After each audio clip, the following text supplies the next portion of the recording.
तसं नाहीये. जेव्हा विपक्षाचे लोक हे मायनॉरिटी करतात तेव्हा त्यांना कोणी कम्युनल सांगत नाही.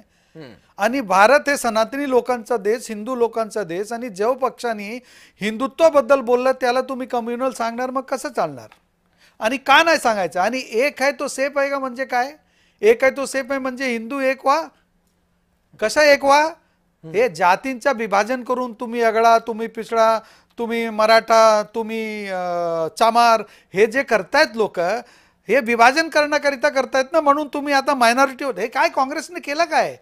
या मायनॉरिटी डेमोग्राफी बदलली देशाची. देशाचे बाहेरचे लोकांना आतमध्ये घेऊन त्यांना आधार कार्ड दिलं, त्यांच्या वोटर कार्ड रजिस्ट्रेशन केलं आणि त्यांची मतं वाढवली. आणि हिंदू सनातनी जे लोक आहेत त्यांच्यामध्ये तुम्ही दलित आहात, तुम्ही ओबीसी आहात, तुम्ही मराठे आहात, तुम्ही ब्राह्मण आहात, हे करून त्यांच्यामध्ये वाद लावून आता ओबीसी दलित हे सर्व करून पोळापोळी करायचा, त्यांच्या वोटाचा डिव्हिजन करायचा आणि आपला एक मत मुस्लिम मतं घ्यायचा. हे एक मोडस ऑपरेंडी आहे. जर का याच्याशी देशाला नुकसान होत असेल तर सरकारचाच काम आहे ना हे सांगायला लोकांना, की सांगा बाबा की तुम्ही एक राहणार तर सेफ राहणार, तुम्ही आपसात विभाजित होणार, विभाजन होऊन तुमचा मतं कमी पडणार आणि दुसरे लोक त्या मतांची मतं घेऊन आणि तुमची मतं घेऊन सत्तेत येतील आणि काय करतील? परत बॉर्डर उघडतील, बाहेरच्या लोकांना आतमध्ये घेतील, त्यांचं आधार कार्ड बनवतील, त्यांचं राशन कार्ड बनवून त्यांच्या वोटर लिस्टमध्ये एनरोलमेंट करतील आणि देशाची डेमोग्राफी बदलतील. त्यामुळे देशाला सुद्धा खतरा आहे ना. देशामध्ये काय त्रास आहे आता? इथे तुम्ही बघा, त्या दिल्लीमध्ये जे काय घडलंय, डॉक्टर्स, इंजिनियर्स हे लोक जर का हे सर्व करायला सुरुवात केली, मग देश कुठे सुरक्षित? आणि का सनातनी लोकांना एक होऊ नये आणि का त्यांना सांगू नये की तुम्ही एक राहा? सांगायलाच पाहिजे ना. तुम्हाला देशाच्या आणखीन एक विभाजन करायचं आहे की काय? ह्या लोकांना समजत नाही. हे विपक्षाचे लोक, हे काँग्रेसचे लोक, जे लोक हे बोलतायत ते मायनॉरिटी करतात. सत्तेमध्ये असताना त्यांचा पंतप्रधान बोलतो की देशाची संपत्ती जी आहे त्याच्यावर पहिला अधिकार मायनॉरिटींचा आहे. म्हणजे मेजॉरिटी ज्यांचा देश आहे ते लोक काय करतील? याचा परिणाम होत नाही का लोकांवर? आणि म्हणून जेव्हा बीजेपी अशा प्रकारची घोषणेबाजी, जेव्हा या प्रकारचे नारे देतात, लोक त्यांना ऐकतात आणि त्यांच्या सोबत जातात. कारण त्यांना माहित आहे की हे सर्व प्रकार चालू आहे, या देशामध्ये घडतायत. आणि जर का आपल्याला सेफ राहायचं आहे तर हे बीजेपी वाले लोक जे बोलतायत ही खरी गोष्ट आहे. आपल्याला एकच राहून काम करावं लागेल, म्हणूनच आपला विकास होणार आणि आपण पण सुरक्षित राहणार.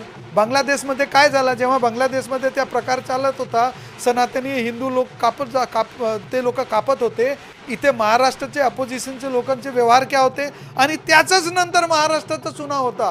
परत सांगतो, या जो निकाल आहे या नरेंद्र मोदींवरचा भरोसा आणि ऑपरेशन सिंदूरचा जो करामात आहे, कमाल आहे, त्याच्या हे परिणिती आहे. ठीक आहे. तर गोव्याचे मुख्यमंत्री प्रमोद सावंत यांची प्रतिक्रिया येते या विजयाबद्दलची, ती बघूयात. ही विकासा खातीर आशिल्ली निवडणुका आसा. आमी पळयता की बरेचशे पक्ष हे धर्माच्या आधाराचेर, जातीच्या आधाराचेर निवडणुका लढपाक सोदता. भारतीय जनता पार्टीचे डबल इंजिनचे सरकार सदोदीत विकासाच्या आधाराचेर इलेक्शन लढता. आणि म्हणून तर बिहाराच्या जनतेक फाटल्या 10 वर्सात माननीय प्रधानमंत्री नरेंद्र मोदीजी हांच्या नेतृत्वाच्या सकयल केल्लो विकास, ताका आमी इन्फ्रास्ट्रक्चर डेव्हलपमेंट आणि ह्युमन रिसोर्स डेव्हलपमेंट ही खूब मोठ्या प्रमाणात देशात केल्या, त्याच धर्तीचेर बिहाराचेर केल्या. म्हणून बिहारातल्या पुराय जनतेत मोदीजीच्या नेतृत्वाचेर आणि नितीश कुमारजीच्या नेतृत्वाचेर विश्वास दवरून क्लीन स्वीप म्हणजे 200+ सीट हे NDA खातीर दिल्या. हे खूब व्हड बहुमत आसा. हांव खरोखरूच परत एकदा म्हणजे देशातल्या आणि बिहारातल्या जनतेत दाखोवन दिल्या की हाज्या फुडल्यो निवडणुका ह्यो विकासा खातीर जातल्यो निवडणुका, हाज्या फुडल्यो निवडणुका ह्यो जाती आणि धर्म ह्याच्या आधाराचेर जावच्यो ना. आमी जशें म्हणटा की प्रत्येकाचे मत हे विकसीत भारत 2047 हाज्या खातीर आसचें, हे परत एकदा हांगा सिद्ध केलां.